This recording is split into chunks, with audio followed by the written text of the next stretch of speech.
Assalamualaikum warahmatullahi wabarakatuh. Alhamdulillah, jumpa lagi dengan Bapak, yaitu pada mata pelajaran Bahasa Arab untuk kelas 7. Hari ini kita akan membahas tentang an-na'at wal man'ut. Nah, jadi tema kita adalah na'at wal man'ut. Apa itu na'at dan man'ut? Nanti akan Bapak jelaskan setelah ini. Tapi sebelum memulai pelajaran, hayya nabda hadhihi dirasa fi hadzal yaum bi qiraati basmalah. Bismillahirrahmanirrahim. Oke. Baik, kita masuk ke pengertian na'at dan man'ut. Na'at adalah isim atau kata benda yang mengikuti isim sebelumnya atau yang disebut man'ut. Na'at digunakan untuk menjelaskan sifat dari man'utnya.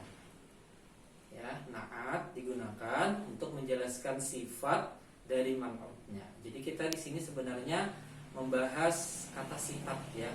Sifat untuk menggambarkan kata sebelumnya. Baik, perhatikan contoh kitabun jadidun. Kitabun jadidun. Kitabun maknanya adalah buku, sedangkan jadidun adalah baru. Nah, jadidun di sini posisinya sebagai na'at. Nah, atau sifat sebutannya ya. Na'at atau sifat. Nah, jadidun ini artinya baru. Baru itu adalah sifat dari buku, ya. Baru adalah sifat dari buku. Buku apa? Buku yang baru. Nah, jadi fungsi na'at adalah menjelaskan man'utnya atau kata sebelumnya tadi ya. Dan juga harus sama ya. Jika na'atnya laki-laki, man'utnya juga harus laki-laki. Jika na'atnya perempuan, man'utnya juga harus perempuan. Itu ya. Baik, kitabun jadidun maknanya adalah buku yang baru. Oke, contoh berikutnya, tilmidatun nasyitatun. Tilmidatun nasyitatun. Tilmidah katanya perempuan, nasyitah katanya juga harus perempuan. Nah, jadi harus sama ya. Man'utnya perempuan, na'atnya juga harus perempuan. Nasyitah artinya rajin. Rajin adalah sifat bagi siswi. Jadi siswi yang rajin.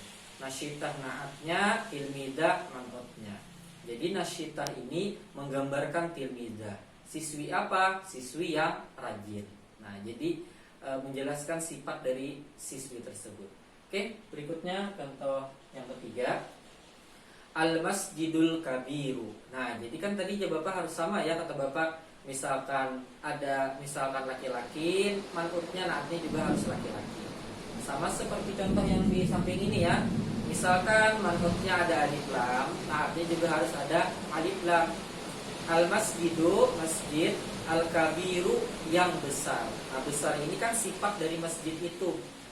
Masjid yang besar. Al-kabiru sebagai na'atnya atau sifatnya, al-masjidu man'utnya, orang yang disifati ya. Jadi masjid apa? Masjid yang besar. Nah, berarti besar ini adalah sifat dari masjid itu ya. Berikutnya contoh yang keempat, baitun jamilun. Baitun jamilun. Jamilun artinya cantik atau indah. Nah, cantik atau indah ini sifat ya. Nah, jamilun adalah na'at atau sifat kepada baitun, kepada rumah. Artinya rumah yang cantik. Jadi cantik ini menjelaskan sifatnya, sifat rumah. Rumah apa? Oh, rumah yang cantik. Oke, itu saja ya. Jadi kesimpulan pembelajaran kita kali ini, na'at adalah kata yang memberikan sifat atau karakteristik tertentu pada kata yang ada di depannya. Sedangkan man'ut adalah kata yang disifati. Jadi perhatikan ya, na'at itu adalah sifat atau karakter, sedangkan man'ut adalah benda yang diberi sifat atau diberi karakter. Misal, siswa yang rajin atau siswa yang pintar. Pintar adalah na'atnya, sedangkan man'utnya siapa yang diberi sifat adalah siswa. Oke, mungkin sampai di sini. Syukran ala istimaikum. Ayat nafratin hadhihi dirasa fi hadzal yaum bi qiraati hamdalah. Alhamdulillahirabbil alamin. Wassalamualaikum warahmatullahi wabarakatuh.